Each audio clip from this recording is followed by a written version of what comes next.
আগামীকাল আপনি মারা যাবেন, এটা কিন্তু কোনো সম্ভাব্য বিষয় না। ওয়াল্লাহি, এটা চরম এক বাস্তবতা।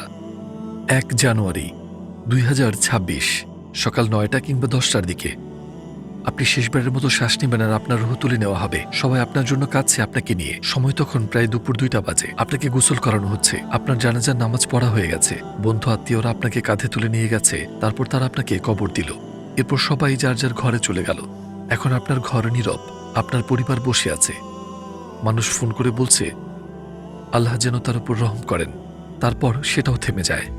১ সপ্তাহ কেটে গেছে। আপনার কাপড়গুলো জড়ো করে তারা কিছু গরিবদের দিয়ে দেয়।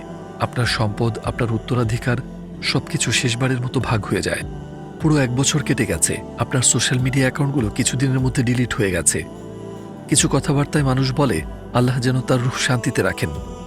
২০০ বছর কেটে গেছে। আপনার কোনো কবর ফলকও আর থাকে না। আপনার উপর আরেকজনকে কবর দেওয়া হয়ে যায়। বছরের পর বছর কেটে গেলে আপনার দেহ ধীরে ধীরে মাটিতে মিশে যায়। ভাই শুনুন, এটা সত্যি এত নিশ্চিত, এত ছোট আর এত অস্থায়ী, কিন্তু বিশ্বাস করুন, এটা শুধু মৃত্যু নিয়ে না। এটা হলো মরার আগে আমরা কিভাবে বাঁচি, আজ আমরা কি করেছি, আমরা আল্লাহর কাছে কি নিয়ে ফিরব। আজ আপনি কি কাউকে কষ্ট দিয়েছেন? আজ আপনি কি কারো কাছে মিথ্যা বলেছেন? আপনি আজ কেমন মানুষ ছিলেন? আপনি কি নামাজ আদায় করেছেন? ওয়াল্লাহি, এই দুনিয়া আপনাকে ভুলে যাবে, তারা সবকিছু ভুলে যাবে, তারা সবাইকে ভুলে যাবে, কিন্তু আল্লাহ আপনাকে ভুলবেন না।